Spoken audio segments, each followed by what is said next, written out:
It is time for yet another Marvel Legendary expansion. This time we are diving into the underworld of the universe with Midnight Suns. There's some really cool stuff we've already seen for this set, and even more that we don't know about. So let's check out the first two blog posts and find out what's in store for us with these sets, starting with a returning keyword. Returning from the New Mutants expansion, Moonlight and Sunlight are ever-changing based on the HQ. Moonlight is only in effect when there are more heroes with odd-numbered costs. Sunlight abilities will only work when there are more even-numbered costs instead. I guess you could say the odd ones come out at night. What makes Moonlight and Sunlight most interesting is how it can be actively manipulated by players. By recruiting characters and taking actions in a certain order, you could potentially change the board state from Moonlight to Sunlight and vice versa. Be careful though, as villains could also benefit from the change. And the first hero we see with this keyword is a brand new hero to Legendary, Werewolf by Night. This looks to be a common Snarling Fangs. Just look at that art, it's great. He's a Marvel Knights affiliated hero. This is a strength card, 2 attack, and a cost of 3, and both Sunlight and Moonlight effects. Sunlight, you may put a hero from the HQ on the bottom of the hero deck. Moonlight, whenever you defeat a villain or mastermind this turn, you may KO one of your heroes. So obviously, as a werewolf, he's going to lean into the Moonlight effects of things. His Moonlight effect is better than his Sunlight effect. However, his Sunlight effect can cause you to get to Moonlight by tucking an even hero, placing it with an odd. If you have now 3 odds in the HQ, it is suddenly Moonlight. One more thing to notice about Sunlight and Moonlight, especially on his card, is this rule from the New Mutants rule sheet. Moonlight and Sunlight timing. As always, do a card's abilities in the order they are listed. You can check Moonlight or Sunlight at the moment when you would use that ability. Then that rule sheet gives an example with Sunspot, who also has a Sunlight and Moonlight ability. So in theory, you could play Snarling Fangs with Sunlight in the HQ. You could activate the Sunlight ability, put a even-numbered hero on the bottom of the hero deck, revealing an odd-numbered hero, making it Moonlight, and then you immediately get to activate the Moonlight effect on Werewolf by Night. So that's something to look out for.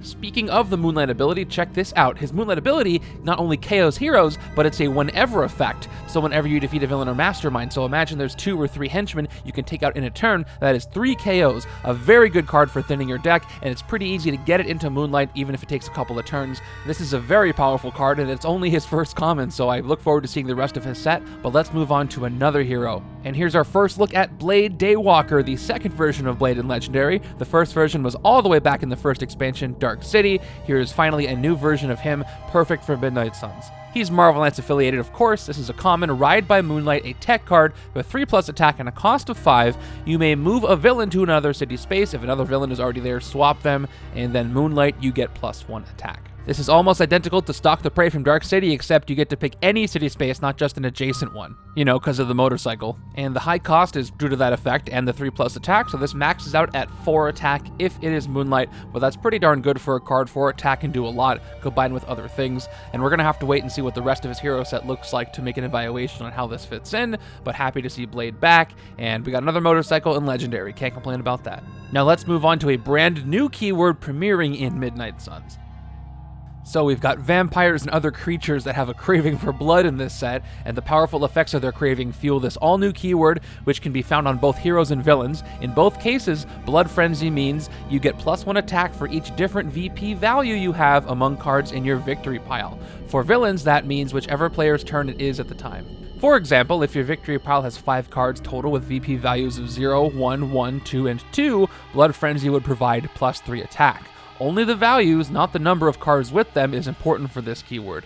This includes bystanders, cards that become a villain worth a VP value, and anything currently undercover, such as cards found in Legendary Black Widow. Yeah, important to note that this does not count cards printed VP, only their effective VP. And as soon as I said vampire, you probably know who's coming. You know what time it is. Morbius is here. Morbius marks our 3rd Marvel Knights hero. I'm so excited to see so many. Maybe we're going to have an entire set of Marvel Knights heroes. This is one of his commons, Insatiable Craving. It's a covert card, 2+ attack and a cost of 5. It's got covert, Blood Frenzy, and some flavor text transformed by a blood transfusion from bats. Morbius, the living vampire, now has all vampiric strengths and only one desperate thirsting weakness. I love that. Also another one where I feel the art is particularly good. Look at that. This card is pretty simple. It's 2+ attack for 5 cost is not great, but the Blood Frenzy trigger, again, cares about different VP values in your victory pile. In a given game, you have henchmen that give you 1 VP, and then villains that maybe give you 2, 3, and 4 VP, or 5 even, and the Mastermind maybe 6 or 7. So it's not out of the question that you'll have at least 4 different VP values in your victory pile during mid-game or even early game, which would give Insatiable Craving, when it triggers, 6 attack, which is really good for a common. Now, in this set, there will be villains who also get Blood Frenzy bonuses, so that'll cancel it out if you also have Morbius, but in a randomized setup where that's not the case, this could be even more powerful, and I again look forward to seeing the rest of his hero set to see how it all fits in. And now we have our first look at a scheme for Midnight Suns, Sire Vampires at the Blood Bank featuring Blood Frenzy. Let's check it out. Setup: 10 twists, add an extra henchman group of 10 cards as Vampire Neonate. So a Vampire Neonate is basically a new vampire. Special rules: all Vampire Neonates also have Blood Frenzy, while in the bank they instead have double Blood Frenzy. Twist: if there is a villain in the bank, stack a card from the bystander deck next to the scheme as a Vampire Thrall. Otherwise, move a villain from another city space to the bank. Either way, play another card from the villain deck. Evo wins when there are 5 Vampire Thralls or the villain deck runs out. So this seems to be another Rush the City scheme, kind of like Organized Crime Wave or Provoke the Sovereign Warfleet, where a bunch of stuff comes in, extra cards are played from the villain deck, but this one with a twist based on the bank, which is very fun for the theme of the Blood Bank. So the name of the game here is to keep the bank clear to avoid getting more Vampire Thralls stacked next to the scheme, and heroes like Blade will help with this because he can just move villains out of that spot without having to defeat anything there if there's an empty space available in the city.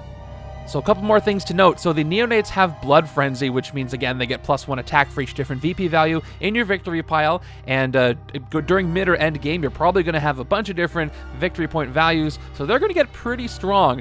Plus, they're already henchmen. They're already existing henchmen, so whether you pick them or you randomize them could really affect your game. For example, let's say you pick some of the henchmen that already ramp up, like the Mandroids, like the Brood. The Brood get +1 attack for each bystander in the KO pile, which happens every time you defeat one, so they ramp up real fast. You could end up with a bunch of Neonate henchmen that are like 10, 11, 12 attack, and that is terrifying. Other combinations is, imagine you use the Messiah Complex henchmen with this set, which clone the Sentinel Squad 1 and the Mr. Sinister clones. So not only are they going to come in doubles and be buffed by the Blood Frenzy, but they're also going to clone, which means they're going to go into the sewers and the bank exactly where you don't want them to be. So I can see this being extra challenging based on the henchmen that go into the setup. I know that when I encounter it, I'm probably going to randomize them in, so good luck to me with whatever I get to see. And let's move on from Blood Frenzy, a new keyword, to another returning keyword. Returning from Secret Wars Volume 2 is Patrol, and we got another hero reveal right in this description. Elsa Bloodstone and Blade are both renowned monster hunters, and to capture their skills in stalking supernatural threats, we've brought back Patrol. When playing these cards, check the city space that's mentioned in this Elsa card case, the streets, for Blade, the rooftops, and sewers. You can then use the specified Patrol ability if that city space has no cards in it. This must be at the time you play the card, so be sure to plan ahead and keep the city safe. And as you heard, Elsa Bloodstone is getting her second legendary hero set, this time a Marvel Knights affiliated hero. This looks like one of her common Silver Bullets. It's a tech card, 2+ attack, and a cost of 4. Patrol the streets. If it's empty, you get +1 attack. Tech, you get +1 attack. When demons want to scare each other, they tell stories of Elsa. So this maxes out at 4 attack if the streets are empty and you have played a tech card. That's pretty good, again, for a common to have 4 attack. 4 attack is a lot in Legendary. Now, since the streets are right next to the bridge, it should be pretty simple to keep the streets clear, so you probably get this +1 attack more often than not, at least from the first part of this card. Multiplied by the number of Silver Bullets cards that you got, of course, because it is a common, and I can see this being a nice tool in the rest of her hero set, whatever that might be. Not much more to say on this one right now. Gotta wait and see what else is in store. Now, a note that her previous hero set was in the Secret Wars set. It was S.H.I.E.L.D. affiliated, and it was based on the Battle World version of Elsa. So I'm glad we're going to see the more properly represented 616 version of her here, and I'm excited to find out what that means as far as card mechanics and art and the rest, and we'll wait to find out. Next up is Blade's uncommon, Hunt High and Low. This is an instant card with 2 attack and a cost of 3. Patrol the rooftops if it's empty, reveal the top card of your deck, you may KO it, and patrol the sewers if it's empty, reveal the bottom card of your deck, you may KO it. Wow, potential double KO. So what these two things have in common is you get to reveal the top or bottom card of your deck and then decide whether to KO it. It's not like a blind feast or anything. Patrolling the rooftops is going to be a little bit more successful. It's more likely the rooftops will be empty than the sewers, but if the sewers are empty, you can do the double KO potentially. And you're more likely to know what's at the top of your deck versus the bottom in most cases, so patrolling the rooftops is still going to be the more ideal way to KO. But the fact that you can KO 2 cards, especially early on in the game, because this only costs 3, you can get rid of 2 graves in a turn, or more depending on how many of these uncommons you have. That's pretty good. Of course, it being an uncommon makes it more unlikely for this to occur, but because it is only a cost of 3, you can probably get it early if it shows up. So this is going to be probably a very key card in his set. Overall, I'm very happy to see Patrol return. It's a simple yet effective keyword, but speaking of keywords, we have one more new keyword to look at right now. When a villain with Haunt appears, tuck it beneath a hero, haunting it. Players can't recruit haunted heroes. In those situations, you'll have to spend attack equal to the haunted hero's cost in order to exorcise them. Doing this then allows you to either KO that hero or choose a player to gain it. The villain isn't done yet. Once exorcised, it then enters the city, ignoring any ambush effects it has. This process doesn't count as fighting the villain, and as such, you won't trigger any fight effects until you finish them off in the city. Haunted heroes can still be affected by various cards and situations though, such as being put back in the hero deck. The important thing to remember is that they cannot be recruited. Very interesting. So it's like the prey mechanic from Messiah Complex, where you put the villain somewhere else, and then once you're done with them, they enter the city. It also lets you get heroes for attack versus recruit. It also prevents you from recruiting heroes when you have recruit early on in the game. There's a lot going on here that I don't think I quite fully understand. Let's take a look at some of the villains that have Haunt on them. And one of those is Patriarch, a villain from a new group, Fallen. Patriarch has 4 attack and a VP value of 3. Ambush, haunt an unhaunted hero in the HQ that costs 3 or less. Fight, reveal the top card of your deck. If it costs 3 or less, draw it. So again, paying to exorcise a hero does not count as a fight, so this fight effect won't trigger until you fight them in the city. And this is our first look at the fact that Haunt will specifically happen, at least on this card in the HQ, and can be different costs, 3 or less in the case of Patriarch here. So your higher cost cards won't be targeted, at least by this villain, maybe by a tougher villain or a mastermind. Interesting. A pretty good fight effect. You'll probably be able to draw more things than not in this set. I love the art too, how he's reaching out of the portal and reaching out of the card on the right-hand side. But there's another villain revealed. Let's go ahead and check out that one that also has Haunt. From the same villain group, Matarchus. Definitely one of the more monstrous pieces of art we've seen in Legendary, and I'm here for it.